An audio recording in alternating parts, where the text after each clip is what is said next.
I wanted to give you an overview of Instagram analytics. Since the last time I recorded a video covering this topic, lots of things have changed, as always is with social networking sites. So how do you get to analytics on your profile? You see that on the top right corner, you see the bar graphs. You click on it and it takes you to analytics. There's a number of different sections in here. On the top, it's basically an overview of the number of followers you've had and then whether or not there's been an increase in the last 7 days or a decrease. And it also tells you about how frequently you are posting. Then on the bottom, there is a panel. It's a kind of a sliding ruler, if you like, a slideshow of the different ways, different types of performance for your page.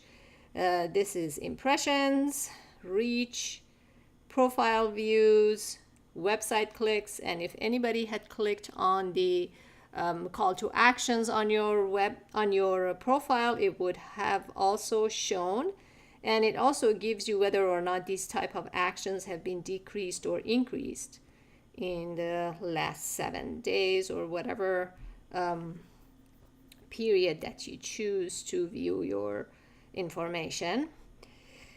Now, before I go through these, let's take a look at what these words mean. Impressions is the total number of times that all your posts have been seen.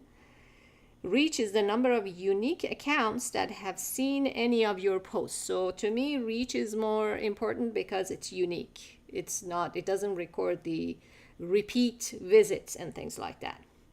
Profile views, the number of times your profile was viewed. Website clicks is obvious when people click on your website.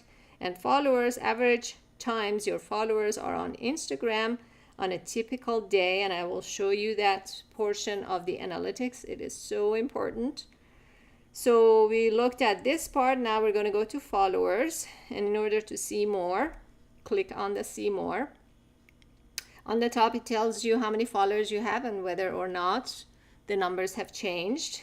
Gender breakdown, age range, locations, and on the bottom it takes you to the really important information is when your followers are active, and it's shown in terms of hours in a day or days of the week. For me, the days of the week, it looks like for now, Friday and Thursday are the most active, but really they're not really that different.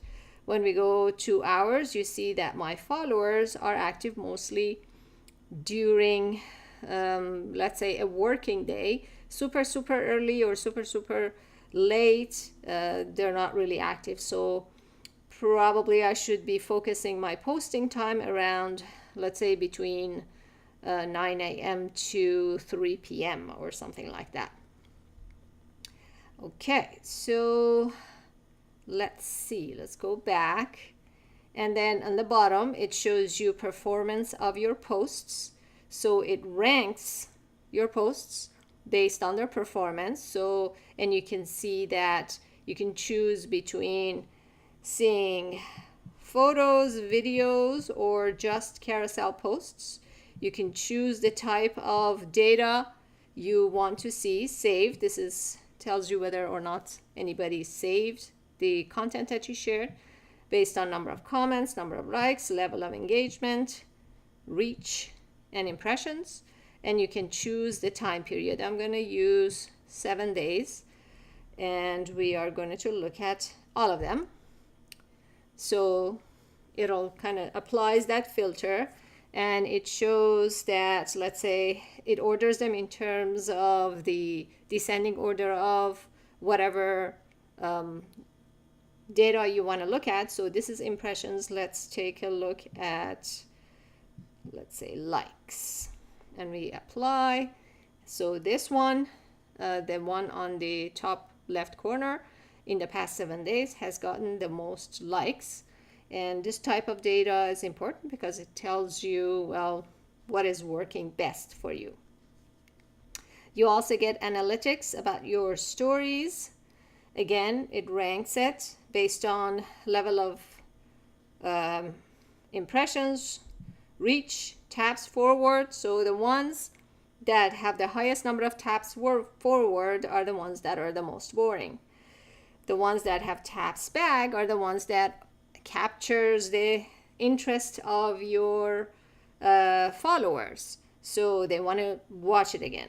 And exits aren't really good either, because you don't want people to exit your stories. Again, that's a sort of indication that your story isn't all that good.